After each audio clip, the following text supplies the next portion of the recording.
Okay. Welcome to the Thursday afternoon live stream. It is Thursday afternoon here in sunny California. I'm not sure what time it is in Machu Picchu, which is where I'm coming to you from. And I'm not sure what time it is in the part of the world where you're coming from, but wherever it is, what do they say? It's 5 o'clock somewhere. I'm very happy to have the lovely Carrie Glenn back as our guest today. Welcome, Carrie. Hi, thank you. Thank you. You know, Carrie's been a wonderful advocate and incorporating all of these effective communication tools in all of her relationships and various opportunities. And a couple of weeks ago, she was a willing participant in a tracking demonstration that turned out to have a little bit more of an impact than we realized at first. So, Carrie, would you like to share a little bit about what that was like for you? Yeah. How funny, I'm all nervous again. This live streaming. Yeah. So first of all, if you think it's tough to live stream and you're scared to do it, there's a reason, because even when you do it and you're used to it, it still can be a little nervous. But yeah, so my experience. Can we go with like questions? Okay. I threw Carrie a curve here. She didn't know that was coming. So just well, let me talk about tracking is the workhorse of effective communication. It's not the only thing by any means, but I call it the workhorse because, as my wonderful teacher and mentor Selwa Said, God rest her soul, used to say, when in doubt, track. And if you're still in doubt, track. So I think there's a lesson in there somewhere. And I think the lesson is to track. And if you're new to this, you may be wondering, well, what the heck is tracking? Well, tracking is a way of listening, reflecting back the speaker's message in a way that they feel heard, understood, and validated. That is what it is all about.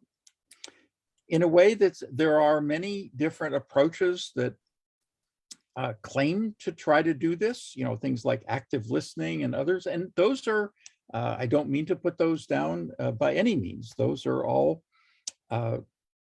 much better than sort of yelling at each other.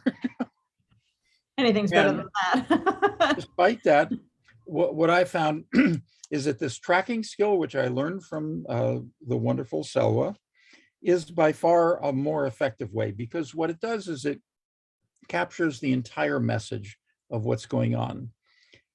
Studies have shown that a majority of what a message is about is actually nonverbal.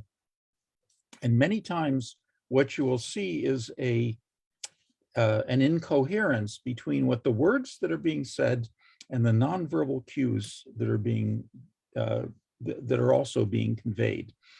The body tends to be a little bit more truthful than the words. So, you know, somebody might say, you know, how are things going? I'm going to say, I'm fine. Well, are you really fine? But that sounded like you were not so fine. There was, you know, things are great. Well, that sounds like more coherence between the words and what's going on. So, well, Carrie, maybe you could share some of your experiences with tracking in situations you've been in. Right. So for those of you who zoomed in, you didn't zoom in. You tuned in, see how the language changes. So yeah, those of you who tuned in, not last week, but the week before, you may have seen an example of tracking where I allowed Arnie to just track what I was thinking or feeling, or I mean, it wasn't even a set here's what we are tracking. It was just what's going on in your life? Well, let me tell you. And it was right before having to go on stage and model my really good friend Eddie's wearable art line.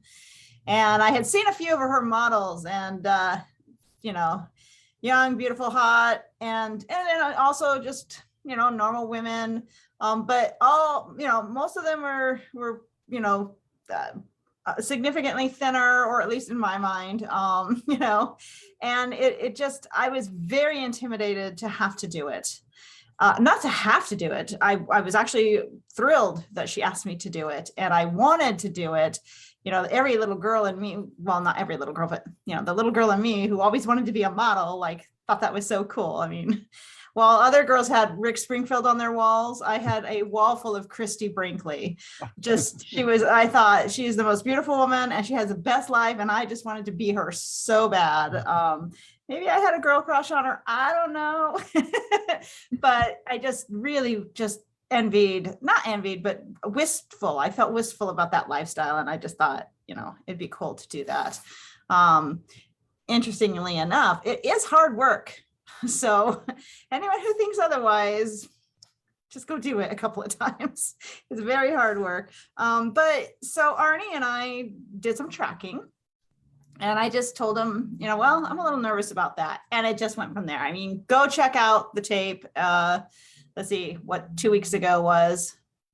You just scroll down, you'll find it.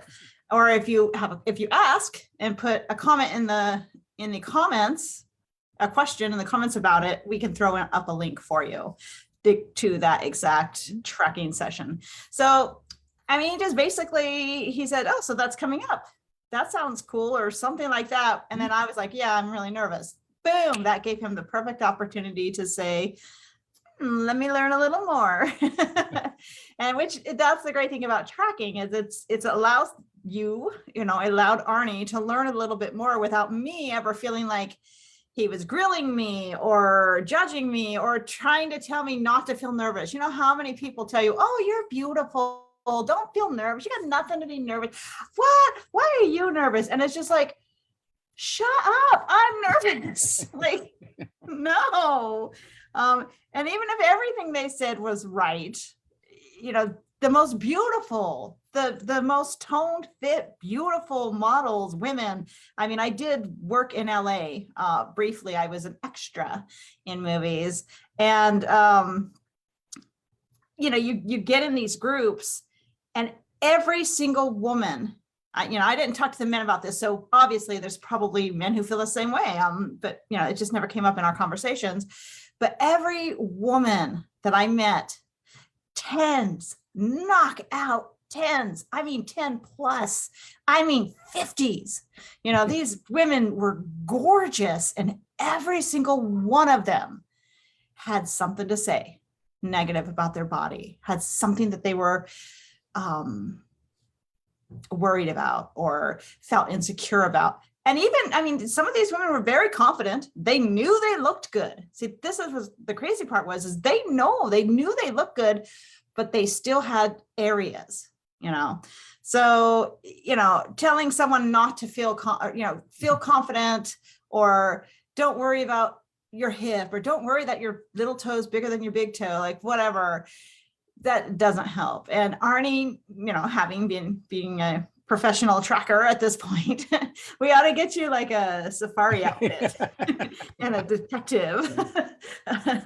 But he was able to track my feelings. I mean, just all the way back to where it kind of reminded me of my childhood and things. Now, obviously, we're not talking psychology here, but it just opened my mind to thinking about it in a different way. And I didn't even know it. I mean, I felt better, and I was like, well, great, I feel better, but I still wasn't like, I'm going to rock it. Like, it wasn't like that. It just opened my mind.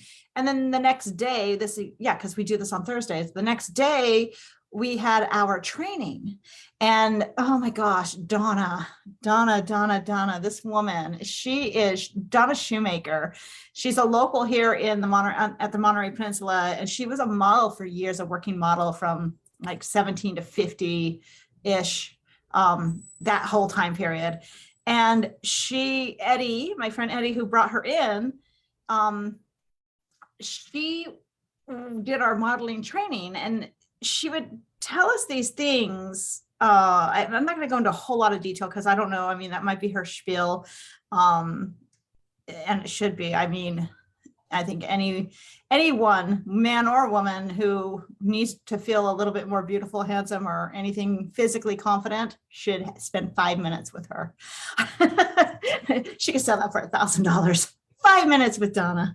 But she would say things to the whole group of us to calm our nerves and get us ready, and tell us that we're representing the whole, the whole of everybody, and we don't have to be like do some special thing, or just all these things. And I was watching my reaction versus everyone else's reaction.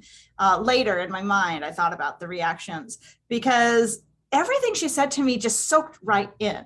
And I was able to say, well, yeah, that makes sense. Oh, my brain was able to accept all of her encouragement, where before, and I know this just because of life, my brain would have argued with everything.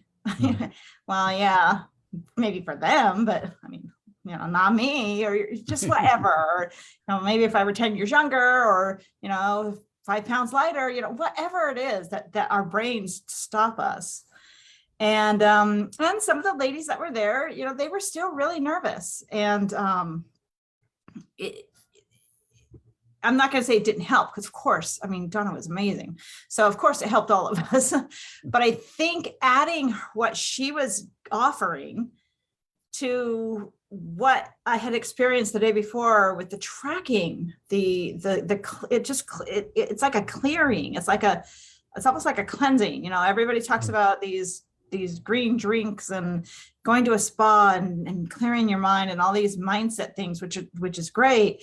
Well, this tracking kind of did that for me. It just cleared the slate, just enough for everything that Donna was then going to teach us to stick. And the next day was Saturday, which was the show. And I mean, it was in a little tiny art room up at the over at the PG Art Center. It was in the small room in the back, and it was standing room only, packed. Like, people were coming in when we started, and we just for the 20 minutes after starting, like, people were still piling in. And of course I was nervous. Who was it? We all were nervous, but I wasn't nervous like I was Thursday. And you would think, Thursday before tracking, I'm X amount of nervous, and by Saturday at the event, you would have to be at least the same nervous or more. And I was less nervous. I was excited to do it. I didn't worry about what my body type was, or what my age was, or the fact that I could barely walk in my heels because I've got stupid bone spurs in my heels right now. And it just so like all of that, I was able to just set aside, and I had so much fun. Seriously, I want to go be a model now for the rest of my life. Like, awesome. Career change. So, just in a nutshell, that experience has really just made a huge difference in my mind about not only, I already knew how valuable tracking was, and I already knew how helpful it could be with relationships and communication and just talking and all that. But the power, I mean, it is a power. It's a superpower. And yeah, I am hooked. Hooked on tracking. Now I just have to remember to do it when I'm mad at my honey, or like, somebody else, or, whatever. And I think that will come, because I can now, I kind of have this anchor now to look back and say, well, look at how it changed my way of thinking and my ability to receive. Yeah. And I think that, Arnie, is what you talk about a lot with tracking, is that it's communication is sending a message and receiving it. And if we don't know how to receive, or we can't receive because of whatever's going on in our own minds and hearts, then Well, I might be messing this whole thing up, but No, yeah, no, yeah, no, that's beautifully put. And, and the thing about tracking is that it has no agenda. There was no, sometimes it has some of these wonderful outcomes, but that's not where it's trying to go. It's trying to go wherever the person you're tracking wants to go. And I think the power is that so many times we hear the kind of feedback you were saying before. Oh, you shouldn't feel that. Basically, it amounts to you shouldn't feel that way. It's like, I'm nervous. You shouldn't feel nervous, but I do feel nervous. And so it's like there's this fighting, as you say, and when we're mentally fighting or rejecting what's being sent to us, then there's no communication. And right. it was beautiful that then it enabled you to be open to the communication you were getting with the training that Donna was offering. That was the cool thing. It was that Yeah. residual effect. Like I was not aware that was or could be Yeah. part of this whole system, which, upon reflection, and especially if you read the book, Yeah. and you understand the concepts, which of course I do, but I just didn't put the two and two together. It does. It makes that difference. It was just so awesome to have that residual. Just put that there in case you haven't Yeah. seen it. And so many times, we're so well-meaning. It's like I want you to feel good. I mean, if you're feeling, unsure about yourself, you're feeling bad about, you're anything, of course we want you to feel better. And the thing is that when we try to make you feel better, you don't feel better. That's the problem I found with a lot of, these affirmation things, and there's nothing inherently wrong with affirmations, except that so many times when we're hearing an affirmation or giving one to ourselves, I'm strong, I'm powerful, I'm, all these things, there's also a part of our mind that's saying, no, you're not. Yeah. And so with tracking, it's like we don't reject that rejection. In a way, we kind of embrace it. We allow you to kind of embrace that shadow side, for lack of better words, that is a part of us. And when we do that, we find that it doesn't have as much power over us. So that's beautifully put. So yeah, now that I was and the thing with tracking like that, we had no idea where it would go, and I'm thrilled that it had such a wonderful effect. And again, the tracking, we're not trying to do that. None of these are things that we're trying to do. They're sometimes, and there's no guarantee, but sometimes it can produce some of these changes when all of a sudden we feel seen and heard and validated. It can make such a big difference. And it can be useful to kind of turn that around. So if we all want to feel seen and heard and understood. And if we apply that to the other person, even if that other person maybe in the moment, we may be judging them to be, oh, they're annoying and they're this, they're that, the other. Think of them as just wanting to be heard and understood. And then if you can track that, then it cuts through all of that stuff.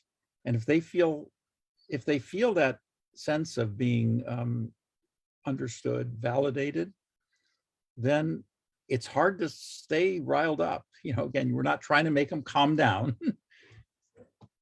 But if it's really hard to stay agitated when the other person is just getting you so well. So, yeah. That's true. Yeah. I mean, as nervous as I was, it was hard for me to stay feeling it. Yeah. And it was hard to, and it wasn't because you were trying to make me feel better or trying to never once was it, oh, but Carrie. Yeah. No, it was like, okay, tell me more. you Yeah, know? and that seems to be backed up by, I mean, what I know about psychology and neuroscience and everything. In other words, the I guess the cliche is, the way out of feelings is through them or something, or to feel the feelings. And so, tracking doesn't try to deny feelings. It allows you to sort of not only feel them, but also be sharing them in a way which is accepted. And a lot of times it can be challenging to do so. I mean, I certainly applaud your willingness to be vulnerable in that tracking demonstration that we did, because it can be difficult to share some of these thoughts and feelings that come up like that. Yeah, it was tricky. I would say something and I'm thinking, oh my gosh, this is like live on the ethernets, Yeah. like forever recorded. um so it can be tricky, but it also, you don't always do it in a live setting. But even then, I think the fear and the issue that I was going through was a lot worse than the momentary discomfort of, did I just really say that on national television? Like, of course, everyone's tuning in on national television here, but it is that fear, like everybody's watching, and if I'm saying the wrong thing, that was so much less of a problem than the issue that I was actually having. So even though in the moment, there were a few times I would get a little embarrassed or whatever. So if you watch it, you'll see like Carrie's face turn red probably 3 or 4 or 5 times. But yeah, just getting through that. And I think, what you were saying about having, like, say you're dealing with someone you love, that's being difficult. Because I don't know about you guys, but I don't know anybody who doesn't have someone in their life that they love that can sometimes be difficult. I mean, that's pretty much all of us have someone. Or we, at the very least, we have someone in our life who has someone in their life that they're not willing to give up, like a mom or a dad or a sister or a cousin. And they love them and they're not willing for that person not to be in their life. And that person might be a curmudgeon or like, a grandpa or something, So all of us have to deal with negative people at some point or another. And I think maybe practicing tracking during the times when it's not a negative situation, not when it's not like, Arnie, I wasn't saying, Arnie, this is your fault. You made me feel this way. You suck because I feel this way. It's all on you. So it was easy for him to track and to not ever feel offended by anything I said. But I think that maybe that's probably a really good way to start. I don't know. I'm going to ask you this question. Do you think that might be a good way to start for someone who, is kind of new to tracking and knows that they're going to have to use it at some point, or wants to try to use it at some point with someone who's giving them a little difficult time? Would you agree that that's a... Oh, absolutely. I mean, if you're working out, you don't start with the heaviest weights. You start with the lighter weights first.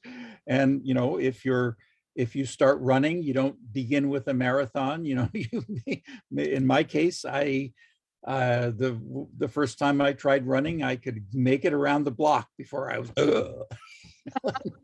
and I gradually got up to 10 miles back when. I should probably be getting back to that.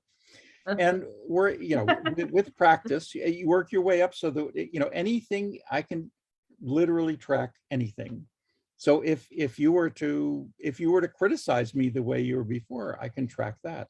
And that's something that takes a bit of practice to be able to do. Yeah.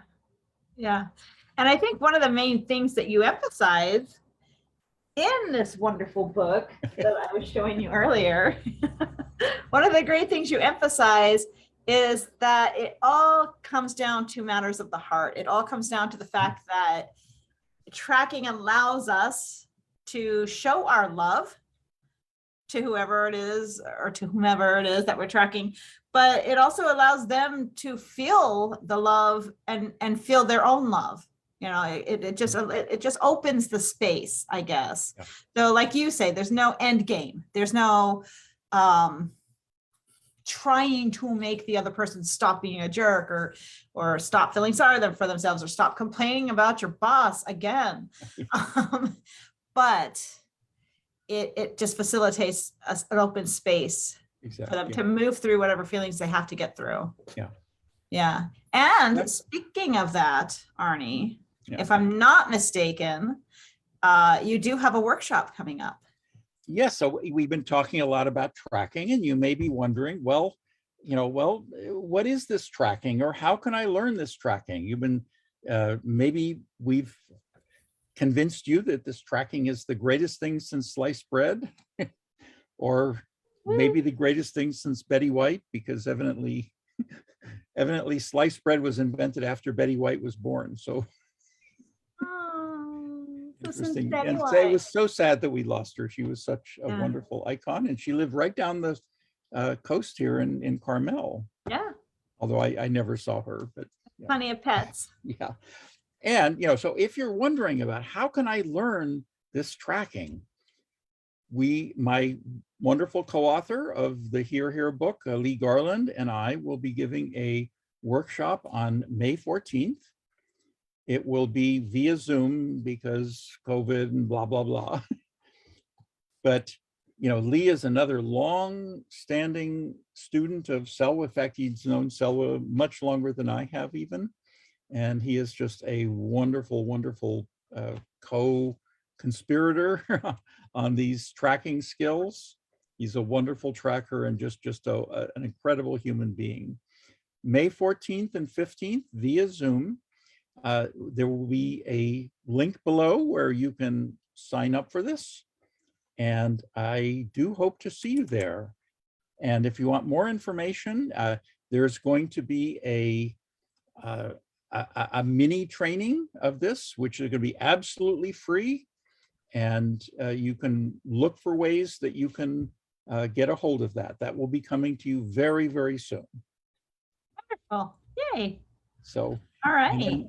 Until then, as I like to say, keep on tracking.